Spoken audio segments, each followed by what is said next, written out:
Hello everyone, Lawrence here from Unicorn Reviews, and this is our final video of 2015 before I take a 3-week break to focus on my studies. I'll be back in the new year though, but to celebrate the end of the year, passing 3,000 subscribers, 1 million views, that sort of stuff, I decided to give all my employees, aka just me, a bit of a Christmas bonus, and here it is. This is the Catz RAT Pro X mouse. The B-roll for this review pretty much shoots itself. This mouse looks gorgeous from every single angle possible. However, some people may not really like the yellow. I think it actually looks pretty good in combination with like the shiny magnesium frame, like this exo frame. It looks absolutely stunning, this mouse. And you can even adjust the looks of it even further. For example, the scroll wheels you can change between aluminum ones with different textures as well as a rubber one. You can change the pinky rest. There's also a second thumb rest, which is pretty weird because it's exactly the same as the one that it comes installed with.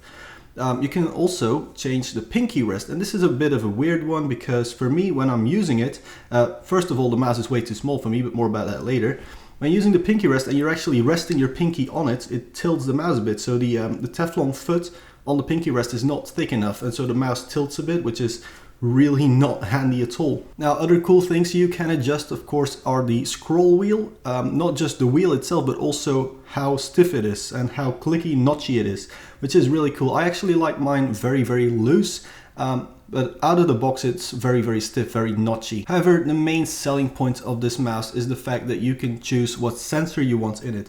There are at the moment 3 hot swappable sensors available, the PixArt 3310 as well as the PixArt 9800, and there's also the Philips Twin Eye sensor, so 2 laser sensors and 1 optical sensor available at the moment.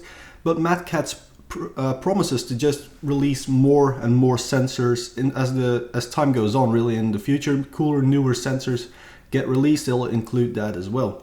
Now, on this sensor there's also a mode switch to switch between modes, as well as an LED display so you can see what mode you're in. Now, the pinky rest I told you guys about earlier, for me it's too small. My pinky finger and my ring finger are both on the table, they're not touching the pink rest at all. And so what I like is the other pinky rest. It's not really a rest, it actually is a hook that goes over your ring finger, which makes it really easy to lift the mouse if you're someone who lifts the mouse a lot for adjusting, like in first-person shooters. I can see that being really handy. The scroll wheel also has strafe, so you can push the scroll wheel left or right and it doesn't tilt, but it actually moves completely at an axis around where it's mounted. Really, it's a really unique thing in my opinion. It's really nice to have it, but it's a bit too stiff, and while I can push it easily to the right, it's quite hard for my other finger to push it to the left, and pushing it with my index finger to the left is completely impossible for me. Now, a lot of people don't believe in the ergonomics of the RAT mice, and I think that's, you know, they're the most comfortable mice ever. I've been using my MMO7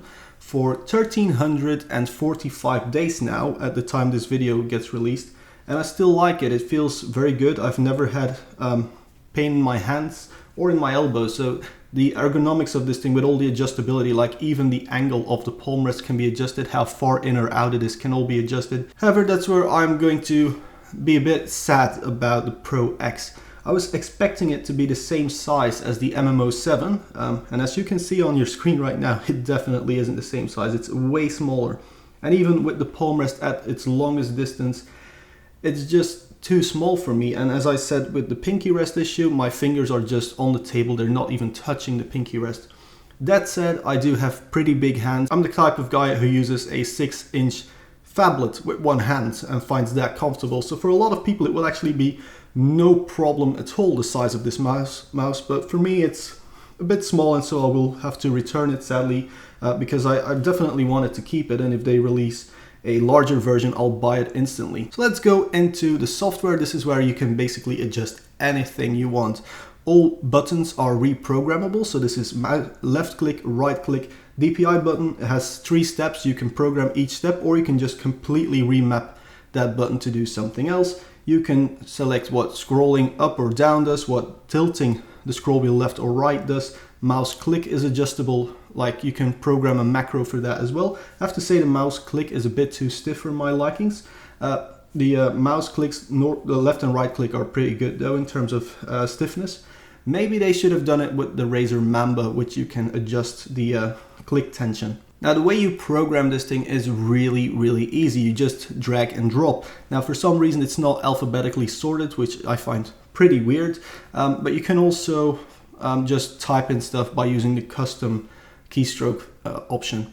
Now the mouse has 11 settings, so there's the A setting which you can't really adjust, and then there are 10 more settings all saved to the mouse profile. You can just swap them around as well. Mad Catz also offers these profiles on their website, so you can just find the game you're playing, find the profile for that, download it, and you're good to go without having to do all the adjustments yourself. Now this sensor that I have is the PixArt 9800, so it goes all the way up to 8200 dpi. I don't ever really go over 7000, so I had it set to 6400, which is what I usually use. It was pretty good for that. Only 3 steps of adjustments. My MMO7 can do 4, which, I mean, you never really use it, but still it's 1 step less. In terms of liftoff distance, you can go all the way from 0.3 centimeters to 3 centimeters, which is a huge range. And well, 3 centimeters is an awful lot. You can just hover it way like over an inch for the American users here. Over your mouse mat it will still work, which is pretty cool. I had mine set to 0.6 millimeters, which was the closest, the smallest liftoff distance that would still work. So conclusion time here, and what I think about it, it is an amazing mouse. It is incredibly adjustable. It's completely future-proof because you can swap sensors, you can swap all these different modules like pinky rest and palm rest and thumb rests. Great that you can have it, even scroll wheels, like who even thinks of that?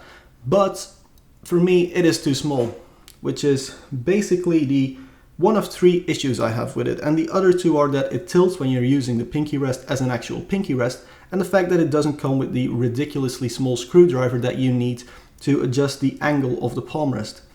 Other than that though, this mouse, as I said, is awesome. It's really good looking. It feels quality. It's very lightweight at only 110 grams, which is amazing for a mouse like this, because my MMO is 145 grams, but then, you know, it's too small for me. And why don't they just release a bigger version that actually fits hands like mine? I don't know, it's really frustrating. So I'm just going to sit around and wait for a new mouse to arrive before I swap my MMO for something else. Right, so that was it for 2015, guys. If you like this video, there's the like button. If you didn't like this video, there's the dislike button. Subscribe to Unicorn Reviews, so in the new year, you'll get my new videos, obviously. And you can follow me on Facebook and Twitter. I'll still comment on all the comments as usual. But for now, that was it. And thank you very much for watching. I'll see you guys next year.